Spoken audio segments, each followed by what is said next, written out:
welcome into the first Boone Area Chamber of Commerce Keep Boone Healthy Tuesday Restaurant Takeover.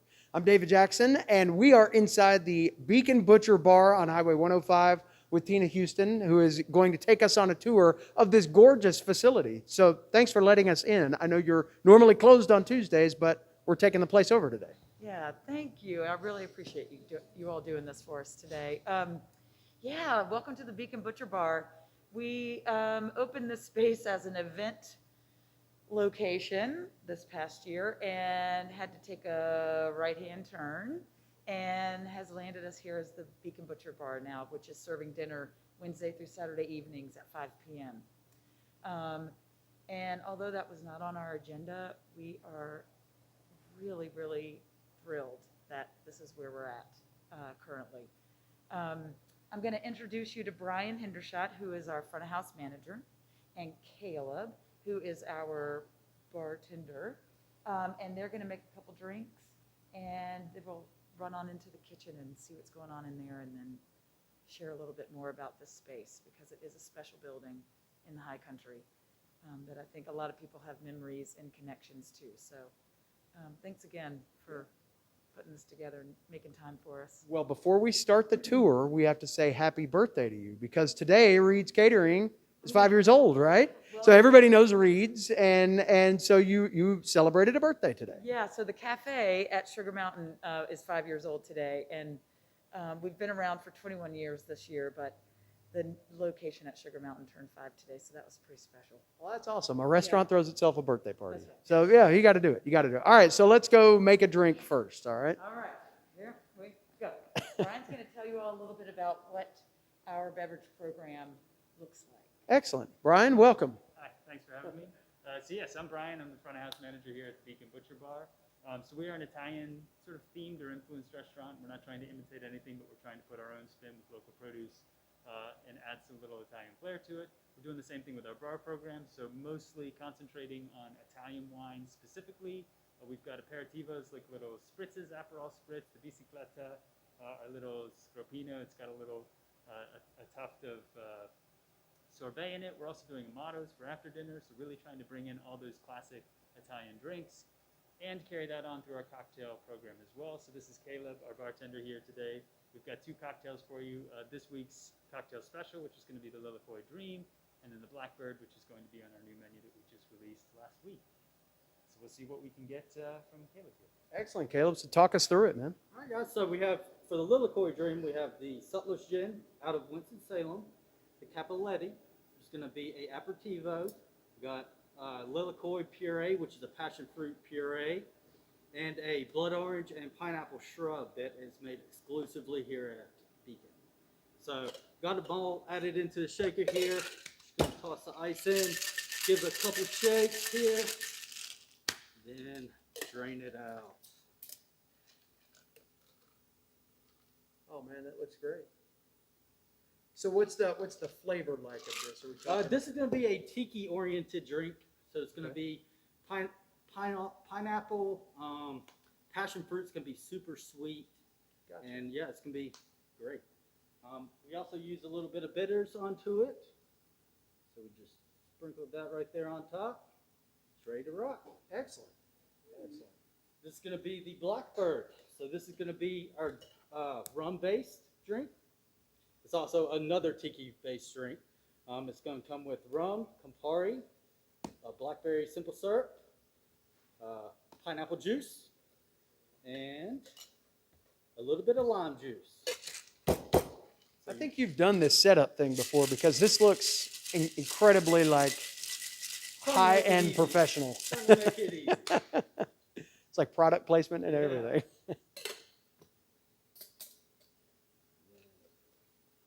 Oh, nice. There we go. We've got a garnish of 3 blackberries, some spearmint, and a lime wheel on there.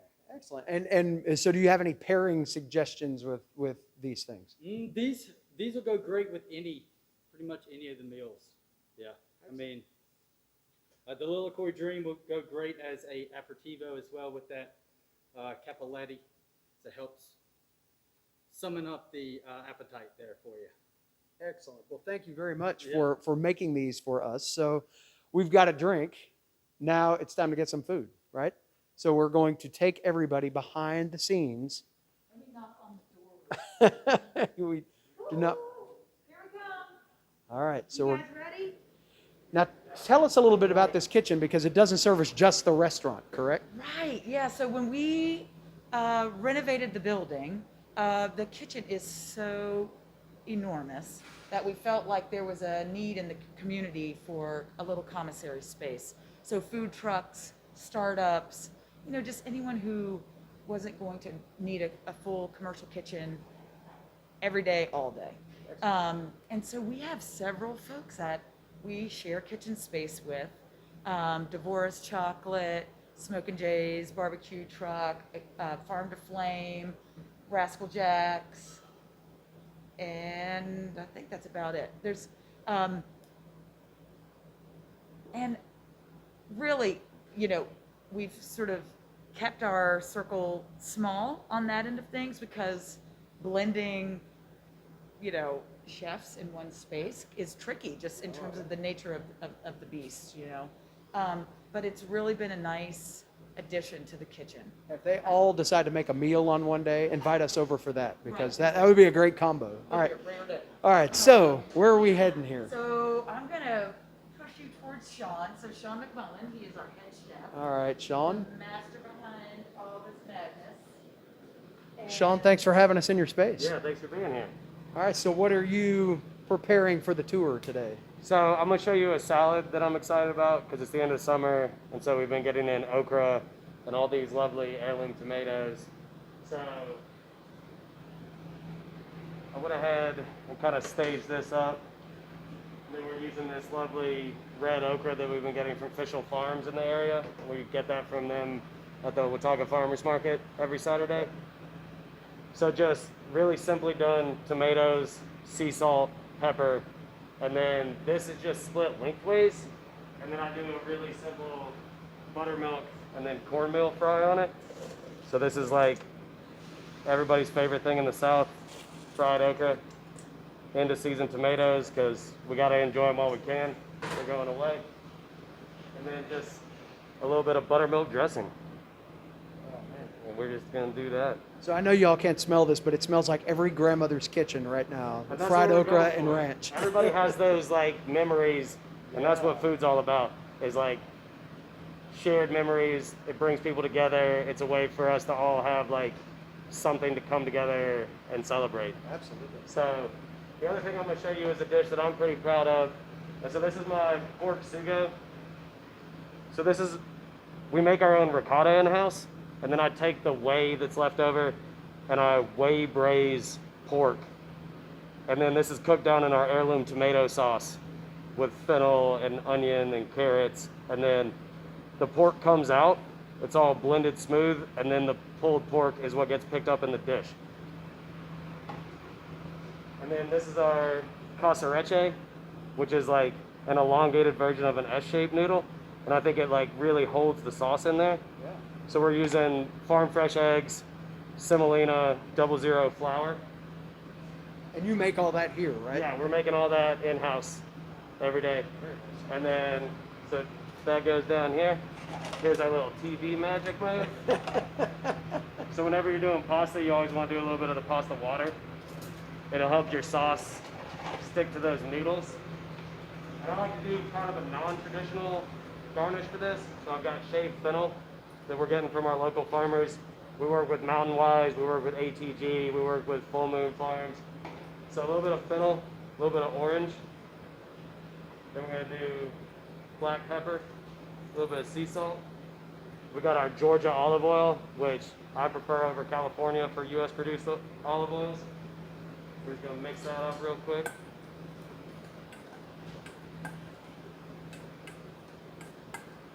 And so this just adds a nice little freshness to like a sauce that could be kind of like rich and decadent just because it's, slow roasted pork. So it takes about 4 hours from start to finish to make this sauce. And then we're gonna brighten it up with that little bit of like fennel crunch and nice orange flavors. So now that we've got our pasta all nice and coated, just come over here.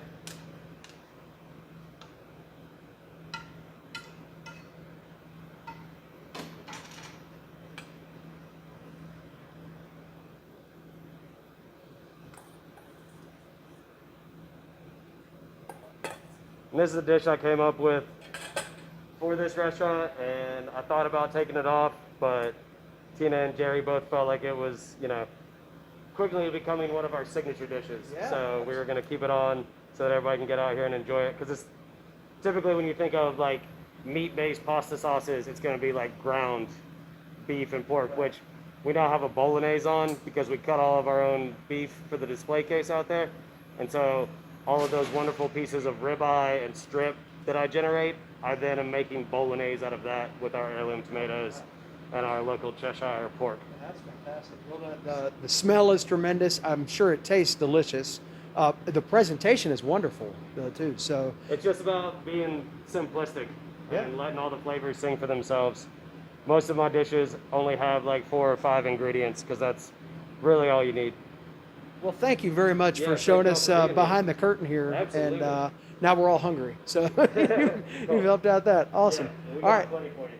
Well, we will move back out where Tina is going to tell us a little bit more about the renovation and the history of everything. So that was wonderful. Did you get to see the pizza? We didn't see the pizza, but we saw the pasta. Oh, well, we're going back. We got to go back. We got to go back for pizza. Reese's turn. Reese, it's your turn. He's hiding back there. Oh, Reese is hiding. Okay. All right. Not leaving you out, Reese. All right. So, doing well. How are you? All right. So, you've got a pizza to show us. Yeah, so we're going to do the awesome mozzarella pizza. We make our pizza dough in-house. It's a sourdough as opposed to other usual yeast risen doughs. It has a little less gluten. So all we're going to do here is just cover it in some all-purpose flour. And I'm just going to form the crust here first. I'm just pinching and twisting as I go. And I'm going to try to get as much of this air out of the dough as possible.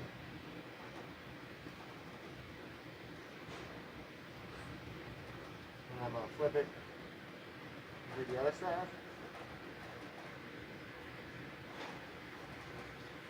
And once you got there, you can kind of work with it. And expand the dough. And wants to work with us here. Nope. Sometimes that happens. It would happen a whole lot more if I did that. And with that, all you do is come out from the middle out. Just cover it up. And then this is our house-made mortadella. So we should put that on. And some green tomato mostarda.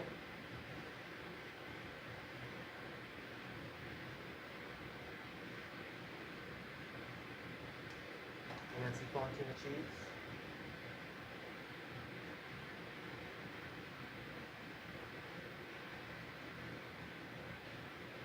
And this is going to go into the oven for about 10-12 minutes. Then we'll rotate it, finish it for another minute or two, and call it done.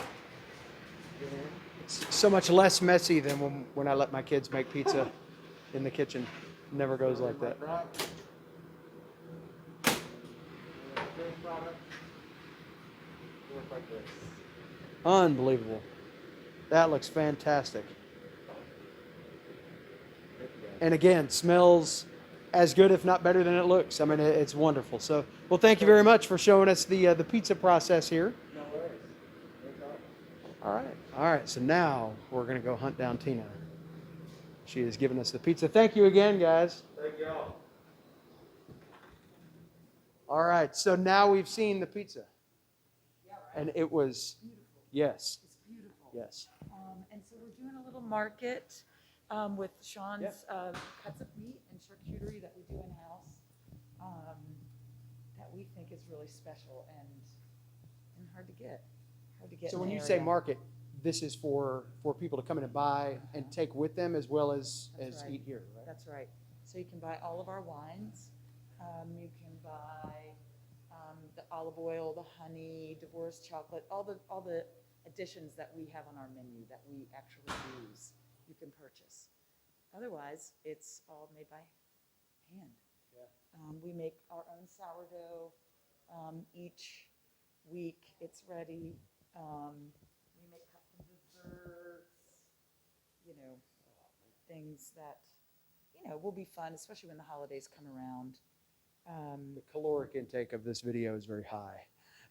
It is. But luckily, this building is so big. That's right. You get your steps in. You get your Oh my steps in, God! that's right. At the end of the day, we're like, oh my God, I ran like 20 miles in here. So things like the market, was that always part of the plan, or is that part of COVID restaurant kind of changing scale because of the need to meet people other ways? Yeah, we just felt like Blue Ridge Women in Ag rocked when everyone started, panicking to go to the market. We were so happy to see the food hub do so well. And we just wanted to add another alternative if you're having dinner and you've enjoyed some aspect of it that you would like to take home and prepare yourself. And eating healthy, I mean, that's our thing, We want people to have access to good, healthy regional foods. Yeah, that's our thing. That's our, we kind of base what decisions we make on our 4 guiding principles, and it's fun, respect, innovation, and community. And so that fits into the paradigm of how we operate each day. Well, and it certainly comes out talking to the staff in the kitchen. I mean, there is a clear understanding that things come local, and there's their input into recipes, and that I know translates into the way people see this as a truly inclusive atmosphere of everybody that's here, that's working, has a hand in what's going on. And I'm sure that's great to empower staff that way. Absolutely. I mean, and I wouldn't ask anyone to do anything I wouldn't do. That's why I have these hands. So tell us about the building. As you mentioned earlier, there are a number of different things this space has been over the years. How did you get it to look like this after it has gone through so many different changes and evolutions over the last 20 years or so? Yeah. So this was a really special building, I think, in the history of Boone and community gatherings. There, I get a lot of stories when people come in and they're like, "Oh man, one time." And it has, I guess, morphed over the most recent years. And we bought the business about a year and a half ago. Sean's my extra brain. And in that, we decided to renovate the entire space. We thought we would do a partial renovation, but it was, in actuality, a full gut. And the building is just amazing. I mean, the walls are original cedar. This is true river rock. The beams are cedar. And really what we did is we just took it back to its original state and highlighted, its structure. I mean, it's just an incredibly well-built, beautiful building. And my husband is the artist, so he filled it up with paintings. My house looks like it's been robbed. And, right now we have about 48 seats inside and 10 outside. We could have about 84 at half capacity. So we're keeping it really, comfortable for everyone who ventures out. That is really important to us. And so we didn't pack the dining room. A good friend of ours, Isaiah Stronick, made our table legs, and Andy McDaniels built our little coffee table so you can eat at the sofa if you're feeling casual. That's kind of my favorite spot. And yeah, am I missing anything about the building? I mean, yeah, and we have outdoor seating, which is really lovely when traffic dies down and the sun sets. You can see the sunset out here. Andy made our tables out front. And it was a group effort. Sean and I spent many, many, many, many days and evenings in here working on it. We did not hire a contractor. We were the contractors. So we've learned a lot. It's got incredible personality to it, and you know that is another piece that will show, I'm sure, to people that come in. People have known you tied to events and catering for so long. Is this any kind of event venue for people on the days that you're maybe not serving the restaurant? Can this be an alternative for folks that are looking for, especially as we're getting closer to the holidays and people are thinking about those smaller staff gatherings? Is this something that you feel like may one day fill that role for the community? Yeah, yeah, that was, man, such a pivot. That, you know, we were really gaining momentum on this space. It can hold just under 400 guests. And we were looking forward to live music and all the local fundraising events and, you know, events connected with ASU. And we all had to rethink that. But yeah, I think as people get more comfortable and begin to celebrate together again, certainly, you know, Sunday through Tuesday, that's when you want to get down. Nothing You like a can. good Tuesday night Yeah. party. Yeah, we are certainly open to that idea. We're not promoting events at the moment, but, you know, when something comes our way and it makes sense, we'll, you know, talk it through. But yeah. Anything else that you would like folks to know about this beautiful facility and everything that you have done here to make all this possible? Man, you know, we just want people that are comfortable going out to enjoy themselves. That's what we do. You know, we love to feed people and see them socialize and be together. It's been a trying time for extroverts like us in the business, but you know, we're seeing it happen safely, and I think the the staff at Reed's and the Beacon and Betty's Biscuits are all just a group of amazing professionals that take our jobs very seriously and love seeing people enjoy themselves around food and drink, you know, so we're going to keep at it. And we encourage people to use our curbside if they're not wanting to find themselves in a dining room quite yet. We get it. So.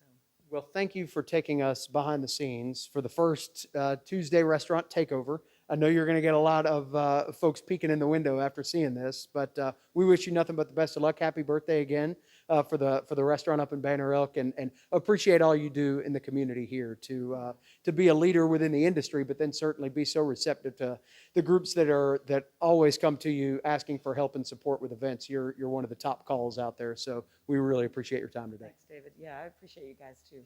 Thanks. Go Boone!